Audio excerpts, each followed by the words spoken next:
Le ministère de la Santé et de l'Action sociale a fait le point sur la situation de la Covid-19 ce 21 juillet 2020. Sur 369 tests réalisés, 37 sont revenus positifs au coronavirus, soit un taux de positivité de 10,3%.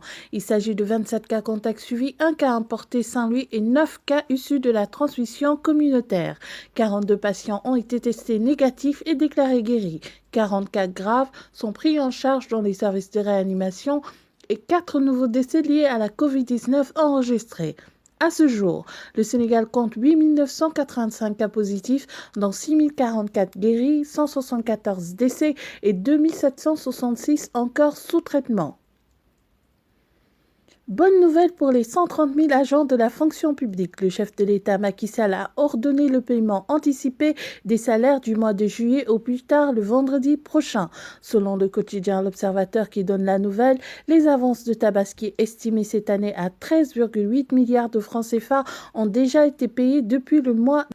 L'ancien ministre de l'Intérieur du Sénégal, Cheikh Sadibou Fall, est décédé tôt ce matin à Bordeaux. Membre éminent du Parti démocratique sénégalais, celui qui fut ambassadeur du Sénégal en Italie était alité depuis plus d'un an, a révélé son camarade de parti Farba Senghor sur les ondes de la RFM.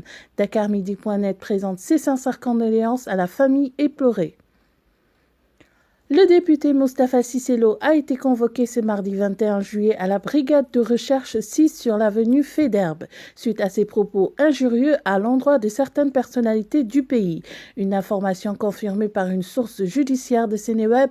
Toutefois, un membre de l'entourage du député révèle que Moustapha Cissé Lo, contrairement à ce qui est relayé dans les réseaux sociaux, n'a pas déféré à la convocation des enquêteurs pour la bonne et simple raison qu'il est encore député de la République. Par conséquent, il bénéficie d'une immunité parlementaire. Le célèbre comédien Kouthia, qui se fait désormais appeler Abou Mohamed, a fait son retour sur la TFM ce lundi après une période de convalescence. Atteint de coronavirus il y a quelques mois, Kouthia a fait une entrée sur la chanson Sénégal Rek de Youssou N'Dour pour remercier les Sénégalais de l'avoir soutenu lors de son combat contre la maladie.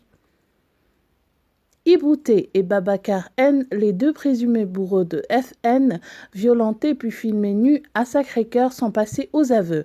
Lors de leur audition sur procès-verbal, les deux mis en cause ont reconnu avoir commis des attouchements sexuels sur la dame. La troisième personne activement recherchée a presque assouvi tous ses fantasmes sur FN, rapporte Libération.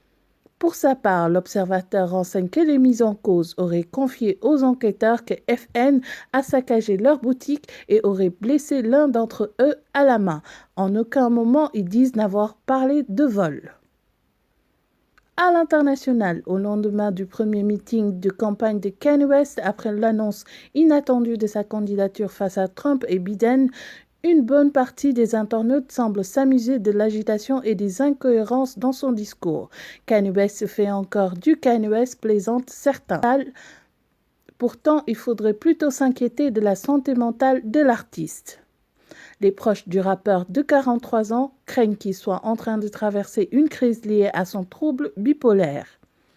La rédaction de Dakarmidi.net vous donne rendez-vous demain pour un autre point du jour et vive le Sénégal.